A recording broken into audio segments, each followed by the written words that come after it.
Well, hey everybody, it's the 31st day of July 2025. I'm Jan Erickson, and this is As Above, So Below.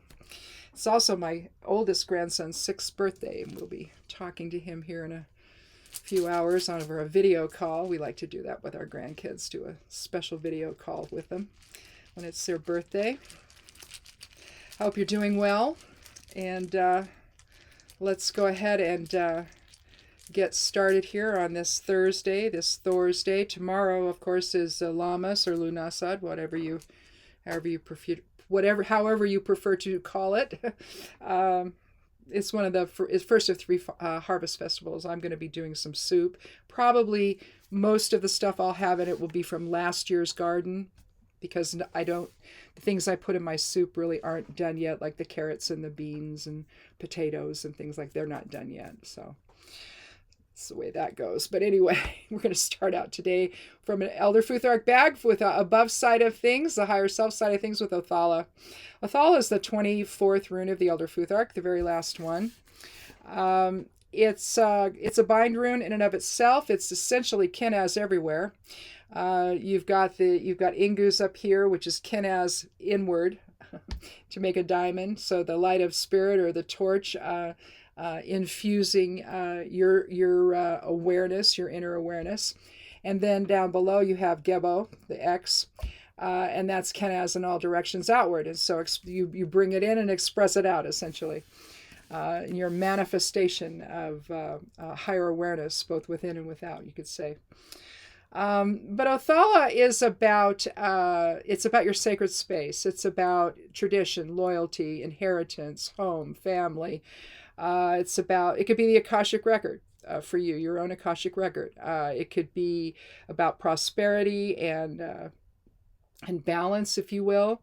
And again, manifesting all of that in your life. We'll see what the Geomancy rune has to say, though, if it's going to align with that or if it's going to be something that maybe Othala will, expressing Othala in your life will help you deal with, maybe whatever this is going to be here. So we'll put this in the order of fire, air, water, and earth. There's fire and water, there's air, and there's earth. So we're looking at Fortuna Minor. Fortuna Major and Minor have to do with fortune, but it doesn't necessarily have to do with money. It can be the relationships that you have. And again, with Othala, it could be having to do with, instead of money and prosperity and success and all of that, it could have to do with family and friendships. And see if I can find the doggone thing. Is this it? Yeah. So this is Fortuna Minor. This would be major. This would be greater fortune. This is lesser fortune. The idea of Fortuna Minor is a kind of a progressive type of success.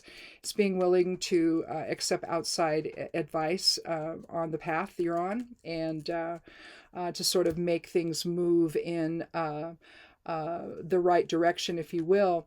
It's a positive rune. But again, whether or not it has to do with prosperity, because Othala can talk about prosperity, inheritance, and things like that. It could also be the path that you take to get there, and the idea of it sort of has some Rado energy in it. Rado is about rider and horse. It's the 5th rune of the Elder Futhark, and it's again about the process over the goal. So in other words, the ride, not necessarily the destination. Whereas Fortuna Major would be the destination. It would be the ultimate windfall of success. So I think that in order to make the most of Fortuna Minor, then you need to be mindful of the message of Othala and the connection with others, and the traditions and the loyalty that you have toward things, toward other people, toward principles, and just your fundamental sacred space of and what you put into that, and so again, it's how you get there. Some people, when they are very mindful of that, they're very mindful of the path they take in their life.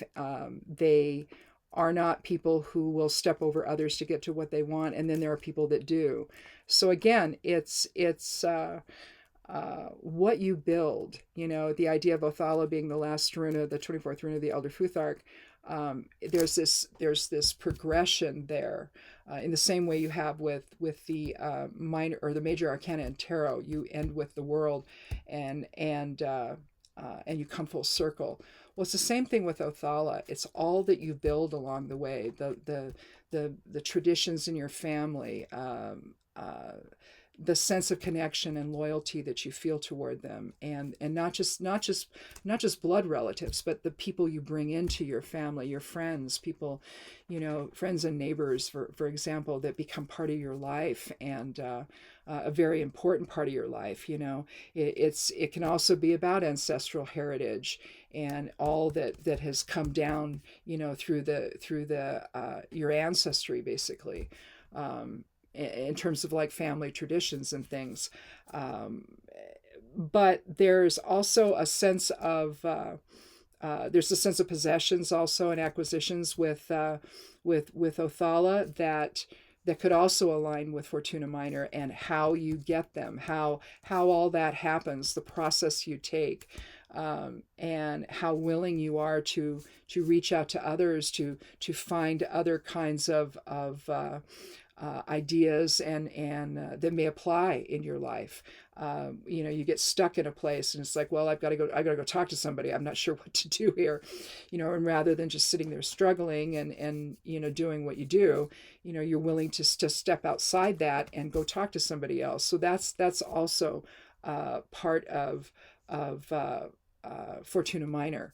And so it's more than just money, as far as I'm concerned. It's everything that you are and everything you're willing to do to get where you need to go, you know, and what kind of integrity you have with that, or lack thereof, because it could be either. But I think with Othala, it's just this final culmination. It just reminds me of like a family reunion where people don't fight.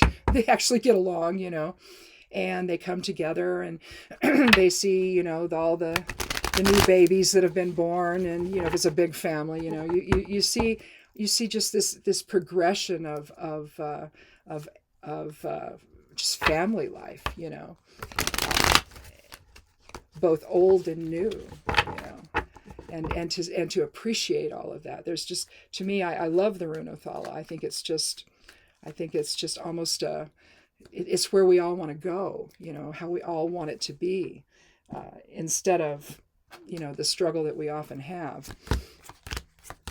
Let's do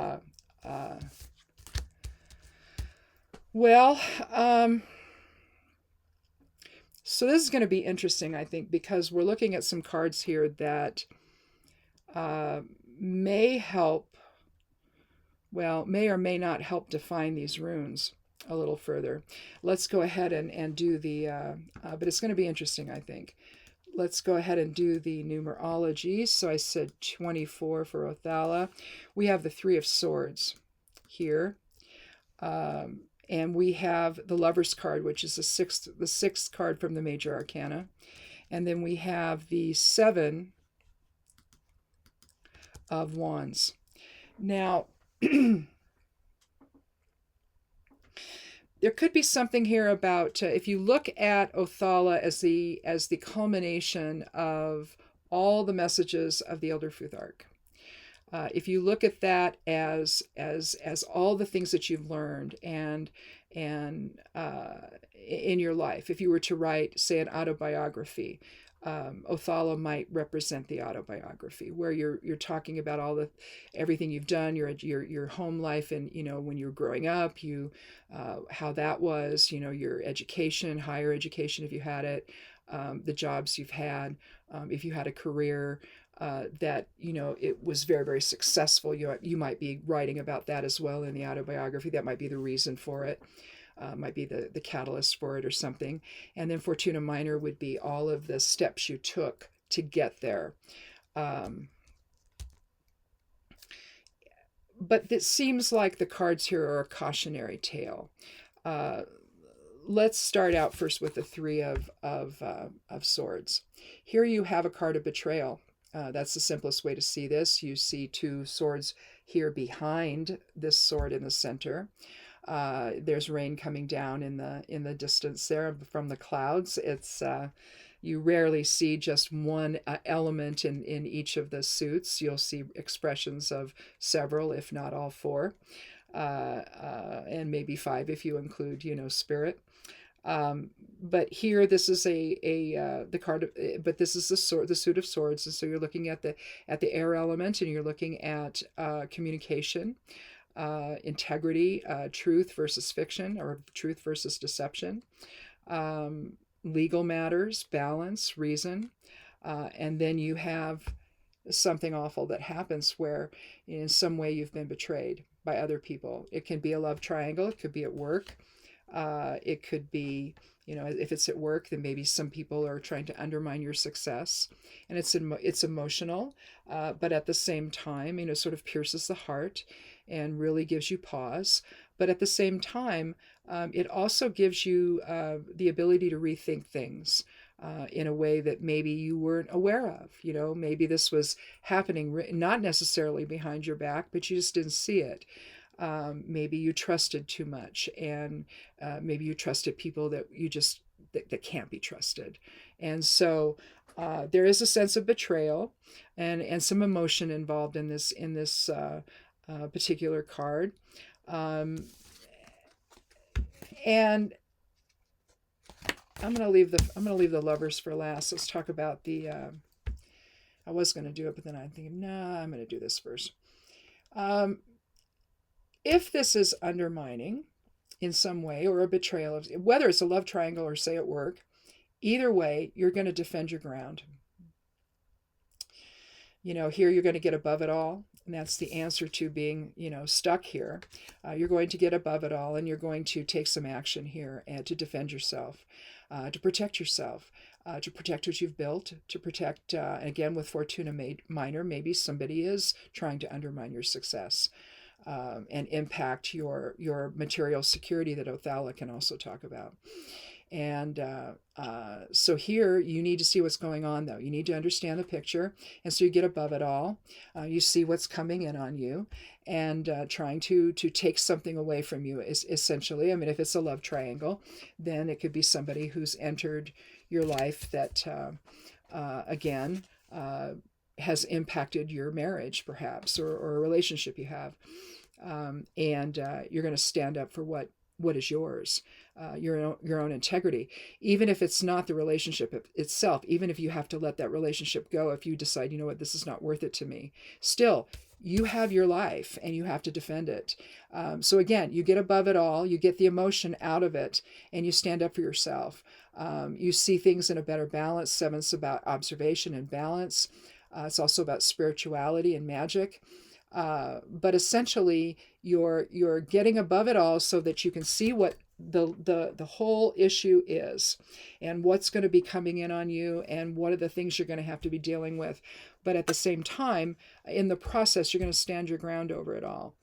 The Lover's card, I see this in, I don't know, I see this maybe a little differently. Here you have the angels sitting up here on a cloud. You've got the sun shining, which is, higher awareness, which is spirit, which is the creator, expressing the light of truth, if you will. But here with the lovers can either mean about marriage and partnership, or it can mean the balance within, the masculine and feminine balance that each one of us strikes within. But here you have this can be self and others. It can be discrimination and choice. It can be integration. It can be all kinds of different things, especially when you start thinking about it in terms of less a situation between you and someone else, which could be here, or you want to look at it in a more esoteric inner way. But here you have representations of Adam and Eve. You have the tree of knowledge here with the serpent behind her. You have the spindly oak tree behind Adam, or the representation of Adam. But look very carefully at where she's looking. She's looking at the angel. She's looking at and drawing wisdom from spirit, essentially. Uh, and uh, and in that regard, then the tree of life and the serpent of knowledge, it's not a negative, in my opinion. And that's where maybe it's a departure from more religious ways of looking at this. I don't see it that way. I see as the strength of Eve is evident in this. The strength of the woman, the strength of the divine feminine within is more evident here in this card than maybe any other card in the tarot. And where is he looking? He's looking at her. So he's not influenced by higher awareness. He has the oak strength is not really there yet, because this is a real spindly looking oak. Whereas, this tree is bearing fruit. You can see all the leaves in there. You don't see them on the oak tree. Oak trees can just be magnificent, right? Well, not so much here. And it's because he's looking at her instead of at the angel, okay? At least in my opinion. 6 is about a shared path, but this is kind of a weird balance right here with the Lover's card. And you look at the mountain, it's bending. The strength of the mountain is aiming toward the woman, toward Eve, you see. The strength of the divine feminine within. Having that, and to me, that's a very, I think that resonates more with Othala than obviously the other two cards do. The other two cards are a little more mundane, stuff that we deal with here in physical reality, whereas the Lovers defines you spiritually and what that inner balance is going to be. Now, clearly, you can succumb to this and be stuck there for a while. Or, again, you can stand your ground and stand up for yourself and say, you know what, whatever, man, I'm going to go do my own thing here now, and you're not going to take any more from me. That's how I feel when I see these two cards together.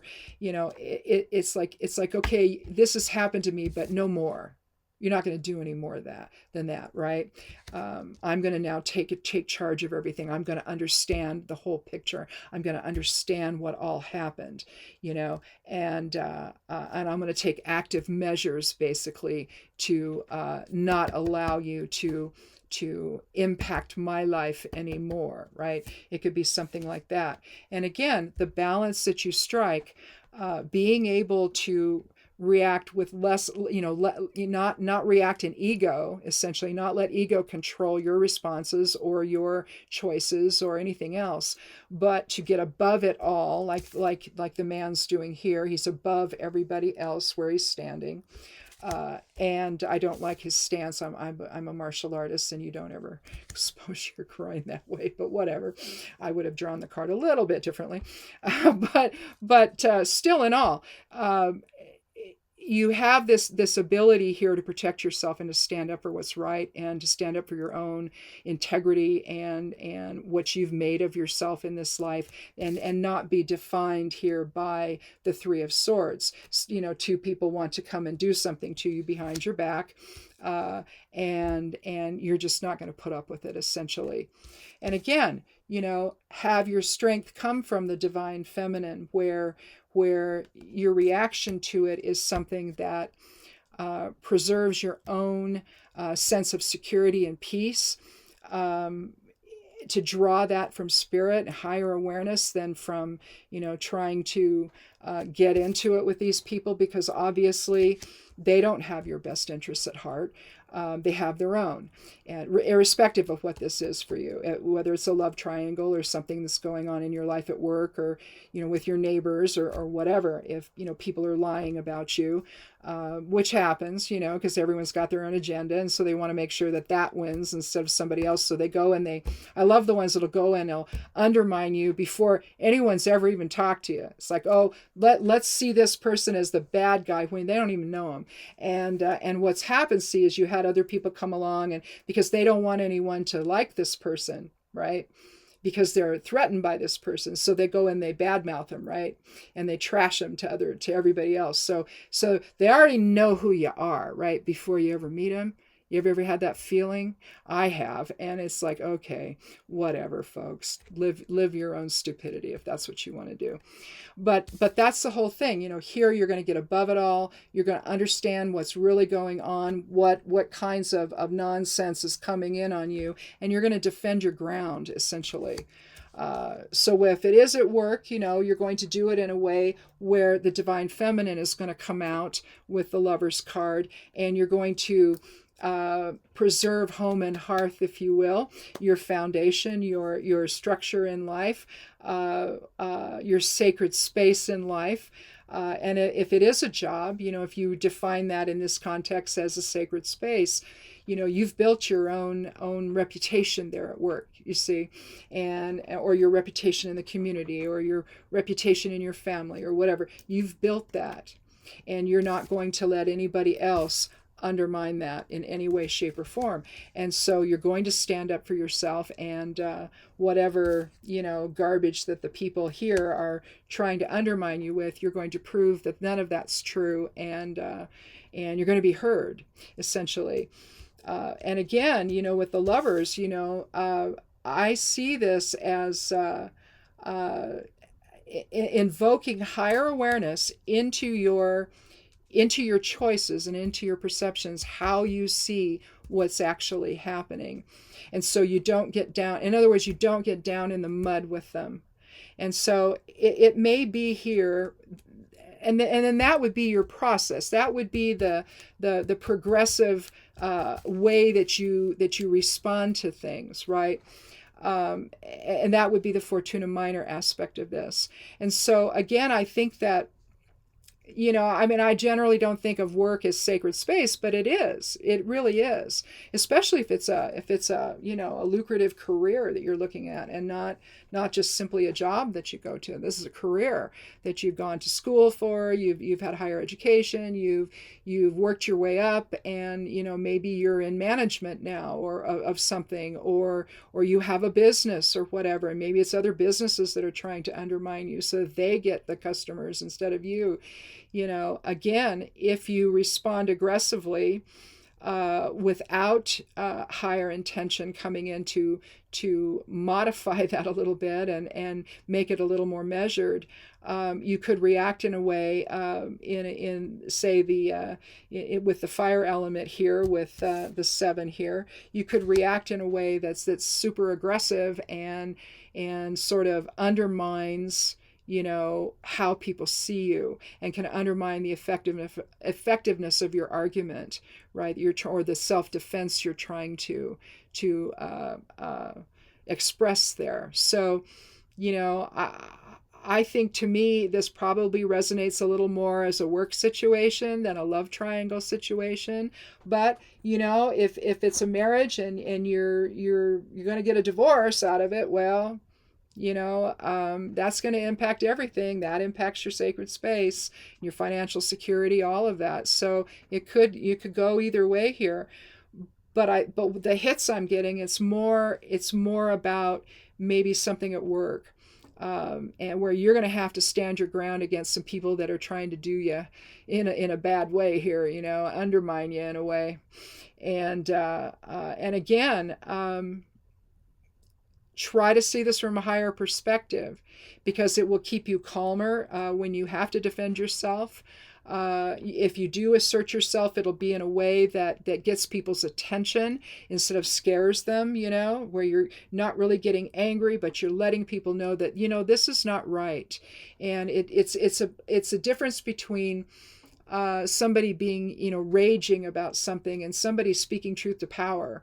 And sometimes, depending on the cards, and it could be this, the 7 of Wands could be speaking truth to power, and establishing values and principles that sort of speak to that, and get people's attention. Because here, it's like someone's standing with a bullhorn, or somebody standing up on a platform, saying, hey, there's some nonsense going on here, and this needs to stop. This isn't fair to anybody. It could be something like that, where you're a speaker at, say, a rally, on behalf of a cause, that you're talking about and believing in and working for. And so I just think that however you end up expressing yourself after this comes to light, whatever this represents for you, then there has to be a level of there where in your response, where this has impacted your sacred space, whatever that is. All that you've worked for, your home, whatever it is, your life with your family, whatever that is for you. And I think that drawing wisdom from spirit, versus getting distracted, is the way to go in that. And I think that with the Lover's card, it's about balance and choice and finding some integration and unification here. But at the same time, I think that it's more heavily weighted on the divine feminine in this card. I really do, because and to me, what is reinforcing this is the direction this mountain is leaning. It is leaning toward her, and her focus is on spirit and on higher consciousness and higher awareness. So, and I think in doing that one thing with the Lover's card, I think in doing that one thing, keeping your focus on higher awareness and higher consciousness and on spirit, I think that you're going to come out of a situation, whatever this is, better and stronger than, because you've got the mountain strength behind you there, but better and stronger than if you allow yourself to succumb to this and the emotion of it and the argument of it and the rage that you could feel over it. Just don't succumb to that.